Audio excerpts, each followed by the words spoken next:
अस्सलामुअलैकुम। मोहम्मद अज़हर सिद्दीक अपने programme mess views के साथ हाजिर खिदमत है। 29 मार्च 2022 बरोज़ मंगल। बहुत बड़ी खुशी है मेरे लिए। ग्रैंड फादर यानी नाना बन गया हूँ मैं। मेरी बेटी के यहाँ बेटी हुई, सुन्नत रसूल सल्लल्लाहु अलैहि वसल्लम पूरी हुई। और ये वही बेटी है मेरी। जब मेरे बड़ों के पास मुझे जाना हुआ तो उन्होंने मुझे मुबारक देते हुए कहा, मुबारक हो, सुन्नत रसूल सल्लल्लाहु अलैहि वसल्लम पूरी हुई। माशाल्लाह 5 बेटी हैं, एक बेटा है। शुक्र अल्हम्दुलिल्लाह रब्बे पाक का। अल्लाह ताला नेक औलाद हर एक को दे। बैकग्राउंड पे एक आध तस्वीर ज़रूर मैं चलाऊँगा चूँकि ये रिकॉर्ड का हिस्सा रहना है। बिल्कुल रिकॉर्ड का हिस्सा रहना है। आप लोगों की तरफ से मुबारक के पैगाम ढेर सारे आने हैं। मुझे पता है शादी की जब सालगिरह थी मेरी तो उस वक्त काफ़ी ढेर सारे स्पेसेस पे बात होती रही। तो ये खुशी तो मैं फिर शेयर करना चाहूँगा आप लोगों से। सुप्रीम कोर्ट की हियरिंग मैं ज़रा बाद में बताऊँगा। पहला मुख्तसरन आपको मैं बताना चाहता हूँ। और नजम सेठी ने यानी और हम सब लोग इस ये 5,003 से 15 लोगों के गैंग को बड़ी इम्पोर्टेंस देते हैं। उसमें नजम सेठी भी है। हमसे बरात 5,315 लोग, ये हम नहीं है, वैसे ही मैं बता रहा हूँ। जो कि डोमिनेट करते हैं ये लोग ना। हामिद मीर है, तलत हुसैन है, या इस तरह के लोग समझते हैं। गरीदा फ़ारूकी, आसमा शराजी है क्या इनकी है क्यों? क्या लोग हैं ये? बात सच्ची करना चाहिए इन लोगों को। नजम सेठी ने जो बात की इंडियन टीवी पे, ज़रा वो सुन लीजिएगा। Well, you see, let's look at it like this. If the Prime Minister stays, there's no chance of India-Pakistan relations improving. In fact, he's using anti-India rhetoric as part of his populist plank, just as he's using anti-Americanism and the religious card to whip up public sentiment in his favor. So clearly, he doesn't really much care about what happens to Pakistan's foreign policy, what happens to relations in the neighborhood and so on. He's whipping up a lot of prejudices in the country, especially amongst the urban middle classes. And so therefore, if Imran stays, I do not think for a minute that there will be any improvement in India-Pakistan relations. On the other hand, if you recall, the army has been gently pressing him to normalize. It's been telling him that we need to normalize with India, we need to normalize with Afghanistan, we need to normalize with the Americans. Because we trade with the West and we aid and we get their loans and so on. We need to be, more sensitive and more appreciative, especially since India is now going into the American camp. We can't afford that. We've got to stay close to the ground, as it were. Imran has been making anti-American statements. Imran has been making anti-India statements. And of course, this disquiet. Don't forget, it was the army that negotiated the ceasefire. जी, सुन ली आपने वो बात। तो मुझे कोई बात करने की ज़रूरत है नहीं, है ज़रूरत इस बात करने की। और वो राना सनाउल्लाह की मीडिया से गुफ्तगू है। बैरून मुल्क एस्टैब्लिशमेंट से मुलाकात से इनकार नहीं किया।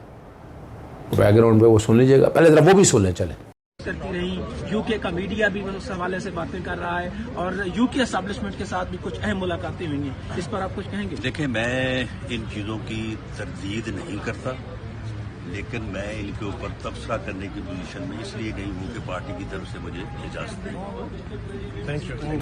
आपने ये सारा सुन लिया। 2 वज़रा की आपको पता है प्रेस कॉन्फ्रेंस हुई और उन्होंने बड़ा वाज़े तौर पर जो डिटेलें कहीं मैं सिर्फ बताना चाहता हूँ। अब ये धमकी अमेज़ ख़त में धमकी अमेज़ ख़त है, अदम एतमाद का जिक्र है, ख़त में नवाज शरीफ का भी किरदार है। मरासले से बहुत वाज़ी है कि अदम एतमाद और बैरूनी हाथ आपस में मिले हुए। क्यों कह रहा हूँ पहले दिन से मैं कि नेशनल सिक्योरिटी का इशू है। तहरीक अदम एतमाद ये ऐसे नहीं आई है, इसके पीछे बैरूनी एजेंडा है और टूल बने हुए हैं सारे सियासी जमातें यहाँ पर ख़ास तौर पर। और पाकिस्तान मुस्लिम लीग काफ ने सारे मसले से वाज़े तौर पर अपना हाथ उठाया। अब उम्मीद है बाकी सियासी जमातें भी सारे मामले को सीरियसली टेकअप करेंगी। मैंने बात सुप्रीम कोर्ट करनी थी लेकिन ये आप तक करनी है और इसमें हम इस पर बहुत मेहनत अब करेंगे इंशाअल्लाह। पैमरा नाकाम हो गया, ये 2 खत लहरा के पता नहीं जालसाजी फैला रहे थे और इजाज़त कैसे दी जा सकती है ऐसे कामों की। इस पर इंशाल्लाह पैट्रियट एक्ट USA की तर्ज पे हम शहरियार हैं, खालिद साहब हैं, ब्रिगेडियर रिटायर्ड वकार साहब हैं, उनके साथ मिल के हम इस पर काम शुरू कर रहे हैं कि हमने ये जो ये जो फ्री फ्लो ऑफ इंफॉर्मेशन है ना, फेक न्यूज़ और ये, इस पर सीरियसली काम है। लाहौर हाई कोर्ट में पैमरा पे इम्प्लीमेंटेशन पे पटिशन दायर की हुई है। इस्लामाबाद हाई कोर्ट में कल एक मुतफरक दरख्वास्त मैंने लगाई है कि जो है ना, जिसमें लाहौर हाई कोर्ट के फ़ैसले भी मैंने बताए और पीका लॉ पे अमल दरामद के हवाले से मैंने बात की है। चलते हैं और यहाँ से देखिए कंस्पिरेसी वाज़े आ गई। ये सेडिशन है, बगावत है, 124A ताज़ीरात पाकिस्तान का बैकग्राउंड पे चल रहा होगा। ऑफिशियल सीक्रेट एक्ट की भी वायलेशन है। सिर्फ एक बात सॉरी करनी है, और 2003 में अगर आप चले जाएँ, 31 जनवरी 2003 में कैथरीन है, एक किरदार है, वो गवर्नमेंट कम्युनिकेशन हेडक्वार्टर नाम कौमी सलामती का एक इदारा है, उसको एक ईमेल मिलती है। ईमेल में जो है ना घिनौना खेल खेला जाना था इराक़ पर हमले की सूरत में, लाखों मासूमों की जानों का जो है ना ज़िया ख़तरा लाख हो सकता था। और अब तो सोशल मीडिया का दौर आ गया। उस वक्त ये बात आई, बड़ी सोचो विचार में पड़ती है कि ये बड़ी इन्फॉर्मेशन आवाम तक जानी चाहिए।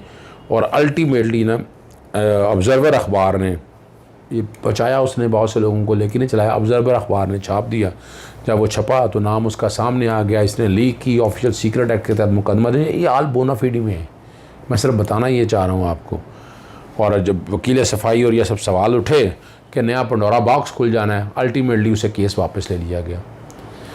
यानी सच्चा और ये झूठे आप फैला के आप क्या कर रहे हैं। ऑफिशियल सीक्रेट एक्ट की वायलेशन है ना, 124A भी बताया। क्या इन लोगों को तो अपने आप ख्याल नहीं आता ना, क्या मजाक बनाया हुआ इन लोगों ने। चलते हैं। हाँ, एक बात और आपसे जिक्र करना है। लाहौर हाई कोर्ट में हम चलते हैं आपको लेकर इस्लामाबाद में जो है ना 63A के हवाले से सिंध हाउस में पहले जिक्र हुआ मुलज़िमों की गिरफ़्तारी का। पेशवर रिपोर्ट जमा करा दी कि दहशतगर्दी का सबूत ही कोई नहीं मिला। वाकई बात थी कि नासला बरामद हुआ और मिलता था जी, और एक राय तनवीर की गिरफ़्तारी नहीं हो सकी और छापे मारे हैं उन्होंने बताया। जुडिशल मजिस्ट्रेट से ज़मानत कराई रिपोर्ट, और मुलज़िमा की ज़मानत मनसूख करने के लिए मजिस्ट्रेट को दरख्वास्त दे दी है। और हाँ, इस पे फिर ये सिर्फ रिपोर्ट बैकग्राउंड पे चल जाए तो सब दिखाने के लिए ये बेवकूफ़ बनाने की साजिश है हर को। आर्टिकल 63 की तशरीह के बाद आज बड़ी लंबी समाअत हुई है और 5 रुकनी बेंच ने दिए, और अटॉर्नी जनरल ने वादा किया कि वो दलाइल मुकम्मल कर लेंगे, लेकिन बहुत खूबसूरत दलाइल दिए हैं। मुस्लिम लीग नून के वकील जो है ना वो रोस्टम पे आ गए कि अटॉर्नी जनरल वक्त ज़ाया कर रहे हैं, और कानूनी सवाल देखें अटॉर्नी जनरल साहब आगे और वो अब दलाइल देंगे। और उन्होंने कहा आपसे कोई सवाल नहीं करेंगे आज, जस्टिस उमर अता बिंदयाल साहब के रिमार्क्स है। उन्होंने फिर हवाला दिया, कमालिया में वज़ीर आज़म की तकरीर का हवाला दिया गया, और वज़ीर आज़म ने कमालिया की तकरीर पर बात की है, ठीक है ना जी। और वज़ीर आज़म का बयान अदालत के सामने रखना चाहता हूँ। कमालिया तकरीर में 1997 सुप्रीम कोर्ट हमले के तनाज़ुर में बात की गई थी। अदलिया पर भरपूर एतमाद और यकीन है। सिंध हाउस हमले का क्या बना, इस पर फिर वो बताया उन्होंने कि वारंट हासिल गिरफ़्तारी हासिल कर ली हैं एडवोकेट जनरल सिंध ने, और मुतलका मजिस्ट्रेट से वारंट गिरफ़्तारी हासिल कर ली हैं। PTI के दोनों अरकान असम्बली से तमाम गिरफ़्तार होंगे, एडवोकेट जनरल इस्लामाबाद ने कहा। सिंध हाउस में कल दोबारा रिपोर्ट जमा करवाई जाए, कल के लिए दोबारा रिपोर्ट तलब कर ली गई। इसलिए बताया कि JUA के 2 दिन के जलसे की इजाज़त दी गई थी। JUA अदालत में अपने बयान से मुर्रफ हो गया है। सड़क इंतज़ामिया ने बंद की है, ये कमरान मुद्दा सब ये झूठ बोला गया है वहाँ पर। हर एक को पता है कि सड़क जो है ना इन्होंने टेंट लगाए और यह एहतजाज सारा किया, और यहाँ बड़ा ज़बरदस्त बताने लगा हूँ। और तेज़ रफ्तार बस ने एक बंदा मारा, दूसरा ज़ख्मी हो गया। ये मैंने आपको बताया था, अमेरिका से मैंने तस्वीर भी चलाई थी कल इनकी। और कारकुनों ने एहतजाज किया जिस पर इंतज़ामिया ने सड़क बंद की। अब ये अजीब सी बातें हैं, कोई धरना नहीं हो रहा, जलसा भी ख़त्म हो चुका है, तमाम मुजाहिरीन जो है ना वापस जा रहे हैं, ये उनका कहना है। इस पर अटॉर्नी जनरल ने आज बड़ा ज़बरदस्त बहुत खूबसूरत आर्टिकुलेट किया। मैं आज भी कहता हूँ कि आर्टिकल 63 बैकग्राउंड पे चल रहा है कि इसकी डिस्क्वालिफिकेशन फॉर अ लाइफ है। मुनर्रफ अरकान की नाहली 5 साल या ताहिजात हो सकती है। मुनर्रफ रुकन की नाहली बाकी रह जाती है, असम्बली मुद्दत तक भी हो सकती है। मुनर्रफ रुकन न्यूट्रल होकर पार्टी पॉलिसी के ख़िलाफ़ वोट दे तो उसकी नाहली की मुद्दत का तयन नहीं है। मुजरमाना सरगर्मियों में मुलव्वस होने पर नाहली ताहियात है। मैं कंडक्ट पर और मिसकंडक्ट पर नाहली भी 5 साल है। सुप्रीम कोर्ट आर्टिकल 63 की तशरीह करके नाहली की मुद्दत के तयन की वजूहत बताए। और 4 हिस्सों में अटॉर्नी जनरल ने तकसीम कर दिया। मुनहरफ रुकन कोई नताइज ना कोई नताइज भुगतना पड़ेगा। मुनहरफ रुकन बाकी रह जाए वाली असम्बली मुद्दत तक नाअहल हो सकता है। मुनहरफ रुकन 5 साल तक के लिए नाअहल हो सकता है। मुनहरफ रुकन जो है ताहियात नाअहल हो सकता है। मुनहरफ रुकन को आइंदा इलेक्शन लड़ने की इजाज़त नहीं होनी चाहिए और चोरी को अच्छाई करार नहीं दिया जा सकता। पार्टी से इनहराफ को मामूल की सियासी सरगर्मी से नहीं कहा जा सकता। आइन में असम्बली की मुद्दत का जिक्र है, ये मैं बात कर रहा हूँ आपके सामने। 5 साल का वाला पॉइंट मैं लेता हूँ। असम्बली तहलील होते ही अरकान की रुकनीत ख़त्म हो जाती है। अपना रुकनीत की मुद्दत का तयन असम्बली की से जुड़ा हुआ है। 63A का मकसद असम्बली की मुद्दत पूरी होने तक नाअहली से आर्टिकल ये इतलाक़ होगा। आर्टिकल 63A का मकसद ताहियात नाअहली पर ही पूरा होगा। सवाल ये है कि मुनहरफ रुकन डिक्लेरेशन के बाद इलेक्शन लड़ने का अहल है या नहीं है। चोर चोर होता है और किसी को भी अच्छा चोर नहीं कहा जा सकता। क्या इस पर जस्टिस जमाल मंदोखेल ने कहा क्या इख्तलाफ राय करने का मतलब इनहराफ है? अब यहाँ बड़ी ज़बरदस्त है बात है। इख्तलाफ तो जजिस फैसलों में भी करते हैं। इख्तलाफ राय का मतलब इनहराफ करना नहीं होता। सिर्फ 4 मौके पर, ज़रा सुनिएगा, पार्टी फैसले से इनहराफ से इख्तलाफ नहीं किया जा सकता। रज़ा रब्बानी ने फ़ौजी अदालतों के मामले पर इख्तलाफ राय किया लेकिन इनहराफ नहीं किया। ये ज़रा सुनिएगा, ध्यान से बात समझिएगा। आर्टिकल 63 में रुकनीत ख़त्म होने का लफ्ज़ है, नाअहली का नहीं है। जैसे जमाल मंदोखेल ने कहा जब नाअहली है ही नहीं तो बात ही ख़त्म हो जाती है। क्या इलेक्शन कमीशन इंक्वायरी करेगा कि इनहराफ हुआ है या नहीं हुआ है? अब यह जस्टिस एजाजुल हसन ने बहुत खूबसूरत बात की। आर्टिकल 63A में किसी सबूत की ज़रूरत नहीं, बिल्कुल ऐसी बात है। एक बंदा जब मुनहरफ हो गया तो सबूत की ज़रूरत क्या है इस हवाले से? फिर तो बड़ी क्लैरिटी के साथ बात है। और पार्टी सरबराह नाअहली का डिक्लेरेशन देगा। और ये इमरान खान साहब ने जैसे ये बात की है, मुनहरफ रुकन की नाअहली 5 साल या ताहियात हो सकती है। और वो वही जो बात है नाअहली के हवाले से उन्होंने वो दोहराई है। और न्यूट्रल होकर भी साथ उन्होंने कहा कि वो वोट दे सकता है। और बातें फिर वही है जो बड़ी तफसील के साथ अदालत को बताया है। और जैसे जमाल मंदोखेल के रिमार्क्स थे कि मुनहरफ रुकन के खिलाफ कार्रवाई के लिए डिक्लेरेशन ज़रूरी है। पार्टी लीडर ने डिक्लेरेशन देनी है ना। क्या यह जांचा नहीं जाएगा कि रुकन के खिलाफ डिक्लेरेशन क्या है? जैसे जमाल मंदोखेल ने मुनहरफ रुकन की नाअहली की मुद्दत का तयन पार्लियामेंट कर सकता है। जस्टिस मुनीब अख्तर साहब के ये रिमार्क्स थे। मुकदमे में उठाए गए सवाल बड़ी फ़िक्री बहस है। पार्लियामेंट के कानून बनाने तक मुनहरफ रुकन पर क्या कार्रवाई हो सकती है? जस्टिस मुनीब अख्तर कागजात नामजदगी में हक़ाइक़ चुकाने पर ताहियाती नाअहली का असूल सुप्रीम कोर्ट ने तय किया। और बात बड़ी सही है। ये समीउल्लाह बलोच नवाज शरीफ के केस में मुनहरफ रुकन पर ताहियात नाअहली का फ़ैसला दिखा दें। आप मुनहरफ रुकन पर बहुत संगीन सज़ा का तकाजा कर रहे हैं। ताहियात नाअहली के तकाजे अलग हैं। मुनहरफ रुकन पर ताहियात नाअहली जैसी संगीन और सख्त असूल का इतलाक़ कैसे करते हैं? 5 साल तक नाअहल करार देने वाले पर ताहियात नाअहली का इतलाक़ कैसे कर दें? पार्टी सरबराह डिक्लेरेशन जारी करता है, ये बात सही है। और यहाँ जो बात जो है ना अदालत के सामने वो रखी गई है, ईमानदार शख्स को आइन ने तहरीक अदम एतमाद पर वोट देने का आइनी हक दिया है। ये मैं नहीं इतफाक़ करता इस बात के। आप ईमानदार शख्स पर वज़ीर-ए-आज़म के ख़िलाफ़ वोट डालने की बुनियाद पर ताहियात नाअहली की तलवार लटकाना चाहते हैं। आइन बनाने वालों के लिए डी-सीट होना बड़ी बात है। बिल्कुल कैसे डी-सीट होना बड़ी बात है? पैसे लें और डी-सीट हो जाए फिर इलेक्शन लड़ लें। चोरी साबित करने के लिए तरीक़ाकार अपनाना पड़ेगा। कागजात नामजदगी में हक़ाइक़ छुपाने पर कौन सा ट्रायल होता है? ये बड़ी ज़बरदस्त बात की है। इलेक्शन कमीशन सुप्रीम कोर्ट तक नामुनरफ उनके पास फ़ोरम मौजूद है। वो कौन सी क़ुव्वतें हैं जिनकी वजह से अरकान मुनर्रफ होते हैं? जैसे जमाल मंदोखेल ने कहा, ये फ़ोरम इस सवाल के जवाब के लिए नहीं है। अरकान मुनर्रफ क्यों होती है, उसकी वजूहात क्या है? और इस पर अटॉर्नी जनरल ने चीफ जस्टिस ने रोक दिया। जज साहब को बात पहले मुकम्मल करने दें।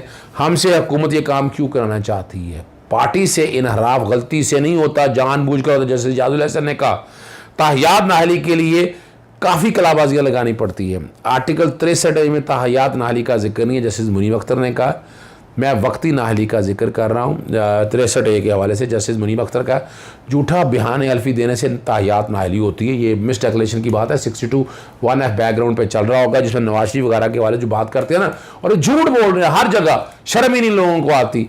और पार्लियामेंट झूठ है, बयान अल्फी और 5 साल तक नाअहली कानून बनाए तो कलअदम होगा।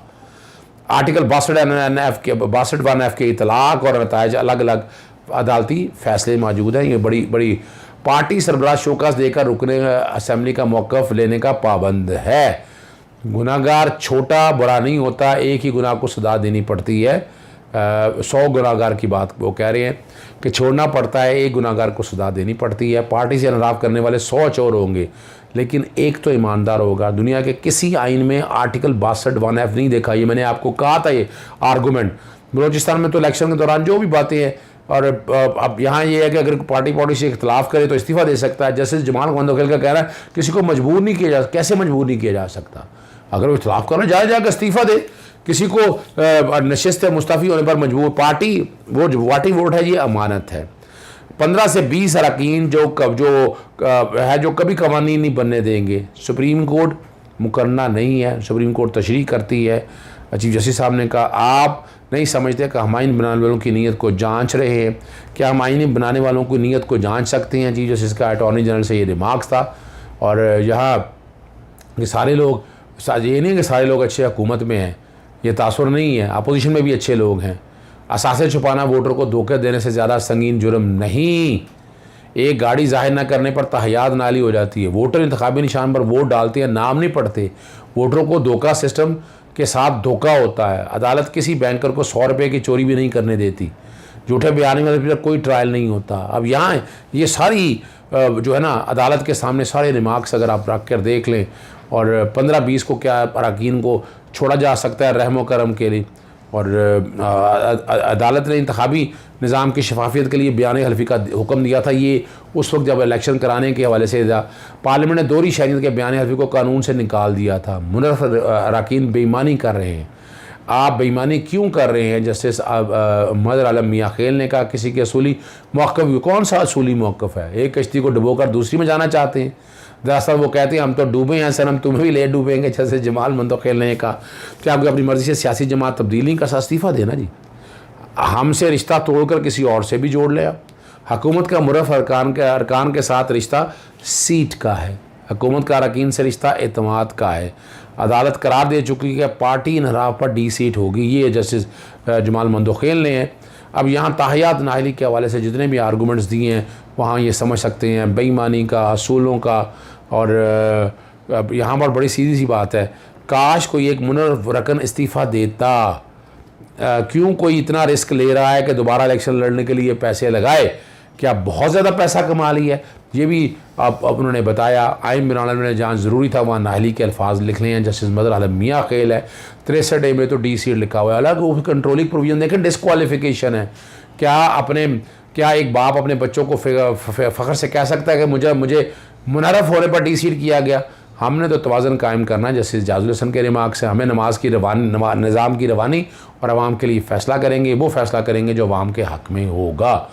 और ये सारे जो आज आर्गूमेंट है इसे आप समझ सकते हैं कि सुप्रीम कोर्ट से मैं तो अख़ज़ कर सकता हूँ कि आने वाले दिनों में आप देखेंगे कि ये ताहियात नाहली या कम से कम एक पीरियड के लिए नाहली ज़रूर होगी, चूँकि आपने अमानत में ख़यानत की है। मिस डिक्लेरेशन का शायद वो प्रिंसिपल उस तरह अप्लाई ना हो।